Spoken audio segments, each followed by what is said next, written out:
क्या चिंता करके हम सच में समाधान पाते हैं या सिर्फ खुद को जलाते हैं? जानिए एक गुरु का सच्चा मार्गदर्शन, एक साधु की ये अनसुनी सीख शायद आपकी सोच ही बदल दे। यहाँ अरुणाचल प्रदेश की ऊंची पर्वत श्रृंखलाओं के बीच दुनिया का दूसरा सबसे बड़ा मठ है। इसी मठ में एक नौजवान लड़का हाल ही में भिक्षु बना था। एक दिन प्रधान भिक्षु और वह युवा भिक्षु देश भ्रमण पर निकल पड़े। उन्होंने कई गांव और शहरों की यात्रा की, अनगिनत लोगों से मिले और उनके जीवन के अनुभव साझा किए। एक दिन अचानक तेज बारिश और तूफान ने उन्हें रास्ते में घेर लिया। उन्हें पास की एक धर्मशाला में शरण लेनी पड़ी।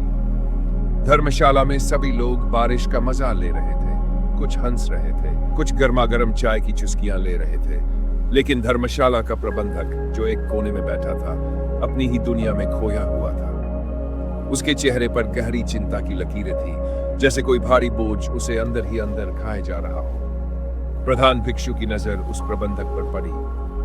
उन्होंने उसे ध्यान से देखा और पास जाकर शांत आवाज में पूछा, तुम इतने उदास क्यों हो? इस मौसम की खुशियां तुम तक क्यों नहीं पहुंच पा रही हैं? पहले तो उस व्यक्ति ने भिक्षु की बातों को टालने की कोशिश की, लेकिन थोड़ी बातचीत के बाद उसने अपनी असली समस्या बतानी शुरू कर दी। व्यक्ति ने कहा, मैं जो भी करता हूं उसमें कुछ न कुछ गड़बड़ हो ही जाती है। मैं इतनी मेहनत कर रहा हूं, फिर भी कहीं अच्छा काम नहीं मिल पा रहा है और न ही ढंग से घर की जरूरतें पूरी कर पा रहा हूं। मेरी बीवी मेरे दोनों बच्चों के साथ अपना मन मार कर रहती है कि एक दिन तो सब अच्छा हो जाएगा। न मैं अच्छा पिता बन पाया और न ही अच्छा पति। व्यक्ति की यह बात सुनकर शिष्य से रहा नहीं गया और उसने व्यक्ति से पूछ लिया, तुम कहीं किसी और अच्छी आमदनी वाले काम की तलाश कर रहे हो या नहीं? इस पर व्यक्ति ने कहा, इसका कोई फायदा नहीं होगा। मुझे ज्यादा आमदनी वाला काम नहीं मिल पाएगा, क्योंकि आजकल ये इतना आसान नहीं है और इतनी महंगाई में छोटी से छोटी जरूरतों के लिए भी एक मोटी रकम चुकानी होती है। ऐसे कैसे जिंदगी कटेगी? व्यक्ति के मुंह से ये सारी बातें सुनने के बाद प्रधान भिक्षु ने एकदम शांत स्वर में कहा, तुम्हारे मन में बहुत बोझ है ना? जैसा सोचा था वैसा नहीं है, इसीलिए। व्यक्ति ने कहा, हाँ, आप सही कह रहे हैं। मैं हर दिन इसी चिंता में उलझा रहता हूँ। मेरे दिमाग में हर वक्त यही चलता रहता है कि मैं भी कहीं भाग जाऊं इन सबसे दूर। आप भिक्षुओं की जिंदगी हम सबसे तो अच्छी ही है कि कोई भी चिंता और तनाव नहीं है आपके पास। व्यक्ति की बात शिष्य को भी सही लगी। उसे लगा कि व्यक्ति का इस तरह से चिंता करना जायज है। जो परिवार की जरूरतें पूरी न कर पाए, घर चलाने को अच्छे से पैसे ना आ रहे हो, नौकरी की चिंता हो और जिंदगी में जैसा सोचा था वैसा न हुआ हो, तो आम सी बात है इंसान तनाव में चला ही जाता है।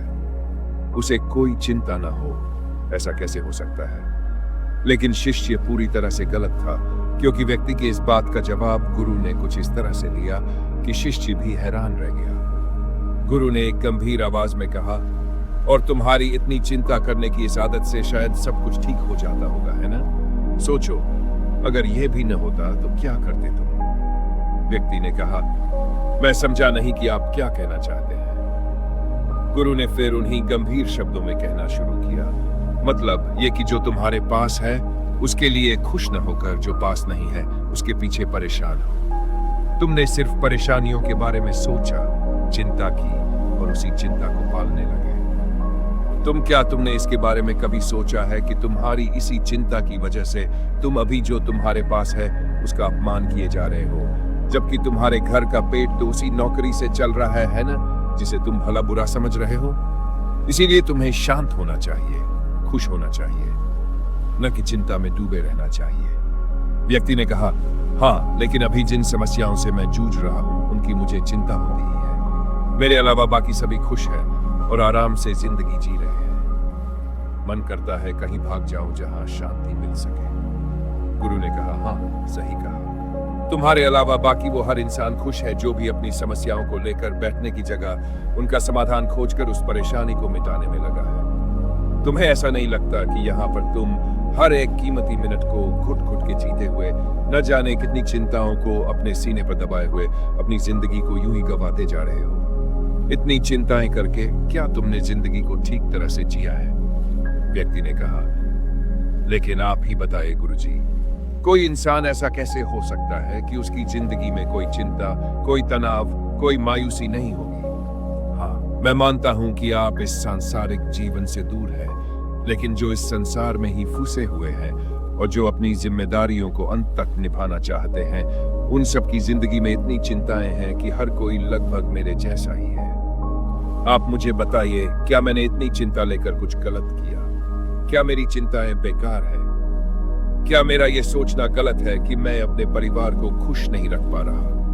व्यक्ति की बात सुनकर कुछ समय के लिए तो शिष्य को भी यही लगा कि व्यक्ति कह तो सही रहा है। आखिर कोई व्यक्ति ऐसा कैसे हो सकता है कि उसकी जिंदगी में चिंता, तनाव और मायूसी न हो? लेकिन शिष्य अब सुनना चाह रहा था कि इसका समाधान गुरु अब किस तरह से निकालेंगे। उसे इंतजार था कि गुरु अब इस व्यक्ति को क्या जवाब देंगे। गुरु उस व्यक्ति से शांति से कहना शुरू करते हैं कि हाँ, ये बात सच है कि दुनिया में इस चीज से कोई नहीं बचा।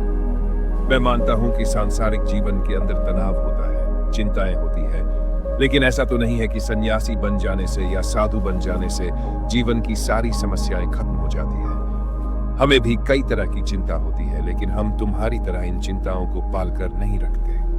व्यक्ति ने हड़बड़ाती हुई आवाज में कहा, मतलब मैं समझा नहीं गुरुजी। गुरु ने फिर वही गंभीर आवाज में कहना शुरू किया, देखो, सिर्फ तुम ही नहीं हो दुनिया में जिसके पास कोई चिंता या तनाव है। एक छोटा बच्चा भी तनाव में जी रहा होता है। भले ही उसे दुनिया की चिंता नहीं होती है, लेकिन उसे इस बात की चिंता होती है कि वह किसी दूसरे बच्चे से पीछे न रह जाए। या फिर भले उसकी चिंता सिर्फ इतनी है कि आज विद्यालय में शिक्षक के सामने उत्तर सुनाने में गलती होने पर कहीं उसे डांट न पड़ जाए, या फिर कहीं गलती से उसके हिस्से की मिठाई के टुकड़े को उसकी बहन या भाई न खा ले। चिंता या तनाव की कोई बड़ी छोटी वजह नहीं होती, या फिर कोई पैमाना नहीं होता कि इतनी छोटी चिंता को चिंता नहीं कहेंगे। यह तो लगभग हर एक के दिमाग के अंदर होती ही है। यह बात सच है कि छोटे बच्चे से लेकर एक बूढ़े और मरने वाले इंसान तक इस समस्या से बच नहीं पाए। उन्हें किसी न किसी तरह का कोई न कोई दुख, तकलीफ, चिंता, परेशानी होती ही है। लेकिन इसका मतलब यह तो नहीं कि उसे लेकर बस उलझे रहें। जब भी कोई परेशानी हमारे पास आती है तो हमारे पास ज्यादा देर तक टिक नहीं पाती, क्योंकि हम उसे मिटाने के लिए कोशिश करने लगते हैं और जो भी परेशानी है उसका समाधान ढूंढने लगते हैं। अगर तुम्हारी भाषा में कहूं तो तुम्हारी हर समस्या का समाधान तुम निकाल सकते हो, बजाय इसके कि उस परेशानी को अपने दिल और दिमाग और साथ ही शरीर के अंदर घर देने से और उसे हर दिन चिंता देते हुए पाल पोस कर बड़ा करने से। कहीं ज्यादा बेहतर है कि तुम उस परेशानी के आने के बाद उसका समाधान निकालने की ओर अपना दिमाग लगाओ। देखो, चिंता चिता की जैसी होती है, ये तुम्हें लगातार जलाएगी और फिर जलाकर खा कर देगी। इसीलिए जब भी कोई चिंता या तनाव तुम्हारी जिंदगी में आए तो उसका समाधान निकालने की कोशिश करो। उसे लेकर रोते रहने से या फिर हमेशा चिंता में झुलस रहने से कुछ भी हासिल नहीं होता है। अगर ये चिंताएं तुम्हारी जिंदगी में नहीं आएंगी तो जिंदगी तुम्हें अच्छी नहीं लगेगी, क्योंकि अंधेरे के बाद जब उजाला आता है तो उसकी अहमियत ही दूसरी होती है। इसीलिए जिंदगी में ये चिंताएं आना भी जरूरी है। ये हमेशा ही कुछ सिखाकर और तुम्हें मजबूत बनाकर जाती है। इसीलिए अब से चिंता में जीना बंद कर दो और अपने इस बचे हुए समय को खुशी खुशी बिताओ। इतनी उलझी हुई समस्या जो इस समय हर इंसान के आसपास घूम रही है, उसका इतनी आसानी से हल निकलता हुआ देखकर शिष्य और वह व्यक्ति दोनों पूरी तरह से हैरान थे। व्यक्ति को बौद्ध भिक्षु की बातें सुनकर ऐसा महसूस हुआ कि शायद हम सभी ने अपनी जिंदगी को कुछ ज्यादा ही मुश्किल बनाया हुआ है। हर इंसान को कहीं न कहीं इन सब बातों का पता होता है, लेकिन हम फिर भी चिंताओं में डूबे रहते हैं और अपनी जिंदगी को जलाते रहते हैं। उसने सोचा, शायद ये बौद्ध भिक्षु या फिर कोई भी सन्यासी इसीलिए इतनी शांत और इतनी सुलझी जिंदगी जीते हैं, क्योंकि वह जिंदगी की उलझनों में छुपी हुई एक उम्मीद की किरण को आसानी से देख पाते हैं, क्योंकि वह उसी उम्मीद की किरण को देखना चाहते हैं जो जिंदगी को और भी ज्यादा सुलझा हुआ बनाती है। व्यक्ति को बौद्ध भिक्षु की बातों से एक नई ऊर्जा मिली और समस्याओं को देखने का एक नया नजरिया। उसने निश्चय किया कि आज से वह समस्याओं को लेकर परेशान होने की बजाय उनका समाधान खोजने में अपना ध्यान लगाएगा। तो क्या आप भी अपनी चिंताओं को सुलझाने के लिए तैयार हैं? हमें कमेंट्स में जरूर बताइए कि यह कहानी आपको कैसी लगी और इससे आपको क्या सीख मिली। अगर आपको ये कहानी पसंद आई हो तो इसे लाइक करें और हमारे इस नए वाले चैनल को सब्सक्राइब करना भूलें। धन्यवाद।